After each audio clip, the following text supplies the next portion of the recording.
जय गुरुदेव। गुरुर्ब्रह्मा गुरुर्विष्णु गुरुदेवो महेश्वरः। गुरुः साक्षात् परम ब्रह्म तस्मै श्री गुरुवे नमः। अर्चनी वंदनी प्रातः स्मरणी परम पूजनी गुरुदेव के चरणों में बारंबार वंदन कर आरंभ करते हैं। 4 दिशा 8 दिशा और उसके उपरांत 16 दिशा। 16 दिशाओं का जो नाम दिया वो उनके गुण धर्म प्रकृति व्यवहार के अनुसार ये बताया कि जो 16 दिशाएं हैं उनके कौन से देवता मुख्य रूप से हैं। उसमें पूर्व से आरंभ करें तो सूर्य क्लॉकवाइज चलते हैं, प्रदक्षिण क्रम से चलते हैं।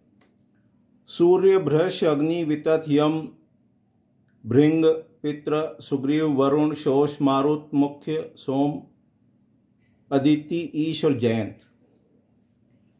इन देवताओं के गुण धर्म प्रकृति व्यवहार अपन ने देखा, समझा, जाना। आज की इकाई में, आज के पाठ में इन पदों को कैसे एक्टिवेट करना, कौन से पदार्थ का भोजन करना, किसका हवन करना, किन शुभ चिन्हों को इन अलग अलग दिशा कह लो, पद कह लो, उसमें स्थापित करना ताकि उस पद की जो ऊर्जा है वो इन्हांस हो जाए, बढ़ जाए। इसको देखने का, समझने का प्रयास आज की इकाई में, आज के पाठ में अपन करेंगे। सामान्य रूप से तो अपन लॉजिक या तर्क में नहीं जाते हैं बहुत ज्यादा, लेकिन एक सामान्य सा सिद्धांत अपने को ध्यान में रखना है कि जो आइकोनोग्राफी है, आइकॉन यानी सिंबल, आइकोनोग्राफी यानी प्रतिमा विज्ञान। तो प्रतिमा विज्ञान के माध्यम से देवता के गुण धर्म प्रकृति व्यवहार ऊर्जा को बताया है। जिन देवताओं के जो अस्त्र शस्त्र वाहन आयुध परिधान है वो उस देवता के गुणों को प्रदर्शित भी करता है तथा उन्हीं के माध्यम से वो देवता के गुण विकसित होते हैं। जिस देवता को जो गंध चढ़ाई जाती है वो गंध स्वयं सूंघने से वो ब्रेन के मस्तिष्क से सेंटर में वो देवता एक्टिवेट होता है, वो ऊर्जा जागृत होती है। इसी प्रकार जो देवता का भोजन है वो भोजन स्वयं करने से, उस पदार्थ का हवन करने से वो देवता कह लो, ऊर्जा कह लो, वो एक्टिवेट होती है, जागृत होती है। तो आज की इकाई में, आज के पाठ में अपन देवता, उनका भोजन, जब भोजन लिखा है तो उसी को बलि कह सकते हो, हवन कह सकते हो। तो उस प्रकार का भोजन करने से, हवन करने से, यदि मंत्र के साथ करें तो और उत्तम है और अच्छा है। भावना के साथ करें, देवता के नाम के साथ, आहुति के साथ, आवाहन के साथ, तो उसका प्रभाव कई गुना बढ़ जाता है। विश्वकर्म प्रकाश ग्रंथ के 5वें अध्याय में देवताओं के मंत्र दिए हुए हैं, आवाहन के मंत्र दिए हुए हैं। कर्मकांड की पुस्तकों में भी देवताओं के आवाहन के, हवन के मंत्र दिए हुए हैं। तो यहां उनके पदार्थ को अपन देखते हैं। तो सूर्य पद के लिए कहा मसूर, शहद, मालपुआ। एक दो देवता को थोड़ा सा एक्सप्लेन करके सबके केवल नाम अपन रीड कर लेंगे, पढ़ लेंगे।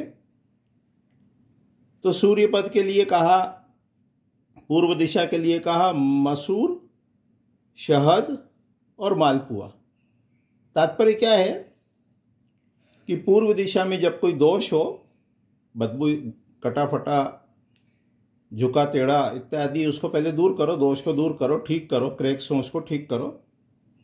उसके बाद जो हवन के लिए पदार्थ बताए तो उसमें कहा मसूर, शहद और मालपुआ।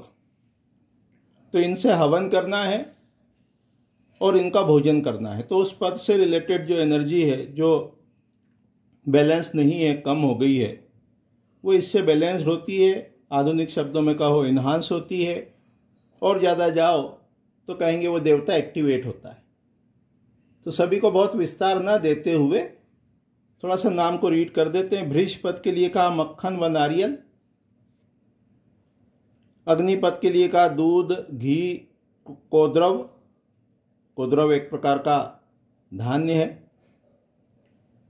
वितत के लिए कहा चना और भात। यम के लिए कहा सेम की फली, भात, पका हुआ चावल। भृंगराज के लिए कहा समुद्र की मछली। पितृका के लिए कहा तिल, पिंड, भात। सुग्रीव के लिए कहा मोदक। वरुण के लिए कहा खीर। शोष के लिए कहा तिल व भात। मुख्य के लिए बताया घी, हल्दी, भात, कुल्थी, चिरायता। कुल्थी को कुलुत्थ भी कहते हैं। ये वात संबंधी दोष का नाश भी करती है। भाव प्रकाश निघंटु जो आयुर्वेद का ग्रंथ है उनमें इन सब के गुणधर्म बताए गए हैं इन पदार्थों। मुख्य के पद में दोष होने को दूर करने के लिए बताया आटा, दही, घी। उसके पश्चात सोम पद के लिए बताया शहद, सफेद कमल, खीर, तिल, मूंग, दूध और भात। अदिति पद के लिए बताया लपसी। ईश के लिए बताया घी व भात। और जयंत पद के लिए बताया घी व मक्खन। अर्थात जब भोजन के माध्यम से, बलि के माध्यम से, हवन के माध्यम से अपने को दोषों को दूर करना हो, ये जो 16 दिशाएं, 16 पद हैं, इनके दोषों को जब दूर करना हो तो मंत्रों के साथ इन पदार्थों से हवन करना चाहिए। हवन करने से पूरा हमारा जो शरीर है, जितने रोए हैं, वो सब उस फ्यूम को, उस गंध को सब इनहेल करते हैं। नाक से तो मस्तिष्क तक पहुंचती ही है, और ये एक तरह से सबसे फास्ट टेक्निक है पद को, देवता को चार्ज करने की, आवेशित करने की। इसके पश्चात इन्हीं 16 दिशाओं के, 16 देवताओं के सिंबल्स बताए, संकेत बताए कि किस पद में किस प्रकार का चिन्ह बनवाकर स्थापित करना चाहिए। तो पूर्व दिशा सूर्य के पद के लिए बताया सोने से बना हुआ स्वस्तिक, ऐरावत, हाथी का है नाम, अंकुश और वज्र। इनके गुण धर्म जैसे ऐरावत है, अंकुश है, वज्र है, वो अपन 45 देवताओं के गुण धर्म के अंतर्गत देख चुके हैं। 45 देवताओं के जो गुण धर्म है उसके अंतर्गत अपन ने एक एक सिंबल्स और उनकी मीनिंग उनको देख चुके हैं, समझ चुके हैं, जान चुके हैं। वहाँ ये भी बताया कि सूर्य के पद में ढाल है, उसका प्रयोग कर सकते हैं। तो ये जितने भी सिंबल्स हैं, जो प्रॉपर्टीज़ को वो डिनोट करते हैं, जो बताते हैं, उनको धारण भी करता है। क्योंकि धार्यते इति धर्म, जो आप धारण करते हो वो आपका धर्म हो जाता है। तो यहाँ इनके मीनिंग आपको मालूम होना चाहिए। निघंटु ग्रंथ की सहायता से ये आपको डिकोड भी करना है, और जीवन में इनको एक्टिवेट करने के लिए वो गुण धर्म अपने को अपने जीवन में उतारना भी है। तो यहाँ जो सिंबल्स बताए हैं वो हमको रिकॉल कराते हैं कि किस देवता को एक्टिवेट करने के लिए हमें कौन सा गुण होना चाहिए। वृष के पद के लिए कहा हरताल, मगर, तोता। हरताल जो है वो खनिज है। मकर और तोते के सिंबल्स बनाकर भूमि में उन स्थानों पर स्थापित करने का विधान ये बताया गया है। इसी प्रकार अग्नि के लिए तगर में श्रुक। तगर जो है ये गंध है। तगर गंध से अग्नि का जो सेल है, पद है, उसकी प्रॉपर्टी जो है वो एक्टिवेट होती है। वितत की पद में गाय सहित बछड़े की मूर्ति, उसको स्थापित करना चाहिए। यम के लिए बताया महिष, पास, त्रिशूल, दंड, खंग, ढाल, रांगा। रांगा धातु है, बाकी सिंबल्स हैं। भृंगराज के पद में माक्षी बताया, पितृ के पद में ऊंट और सोना बताया, सुग्रीव के पद में लाजावर्त है, और इन देवताओं के सिंबल्स गणपति कार्तिकेय के। वरुण के पद में लाल कमल, मकर, शंख, रत्नपात्र और छत्र। शोष के पद में गैरिक और सैटर्न या शनि से संबंधित चिन्ह। मारुत के पद में महानील, सोना, सर्वौषधि, कुलुत्थ। अपामार्ग, पाश का सिंबल, मृग का सिंबल, ये स्थापित करने का विधान बताया। मुख्य के पद को दोष के दूर करने के लिए अंजन, गजमुख, हाथी का मुख, अंकुश और पाश बताया।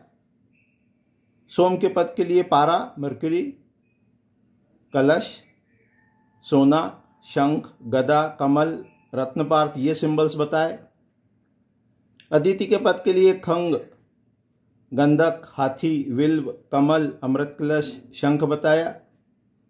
ईश के पद के लिए सोना, शाली, ये एक प्रकार का धान्य है, चावल है। चांदी का बना हुआ वृषभ, डमरू, हरिणी।